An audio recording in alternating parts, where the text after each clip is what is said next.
Sementara itu ditiup angin kencang, rumah warga yang berada di Jalan Triton, Kecamatan Pasar 1, Muara Enim, nyaris dilahap si jago merah yang membakar lahan kosong di belakang rumah.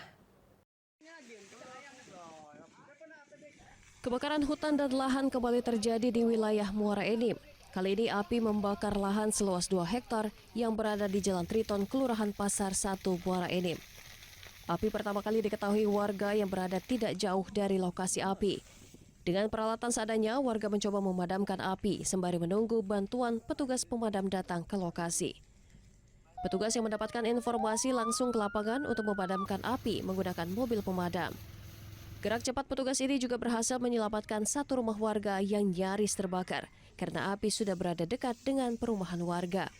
Api berhasil dipadamkan petugas setelah berjibaku memadamkan api sekitar 1 jam lebih. Mobil pemadam kebakaran sempat 2 kali mengambil air untuk memadamkan api. Belum diketahui pasti penyebab kebakaran, namun memang kondisi lahan saat ini kering dan berpotensi terjadi kebakaran. Tadi aku mau ke rumah kita kebakaran juga. Lalu balik sini. Itu ya. Kita datanglah besarnya api ya. Nah, apa aku besar lagi api lagi sini ya.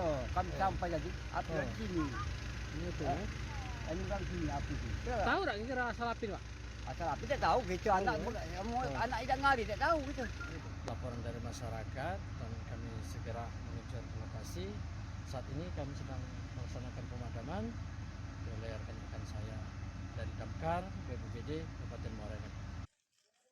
Dari Muara Enim, Edwin Syah Satria, iNews melaporkan.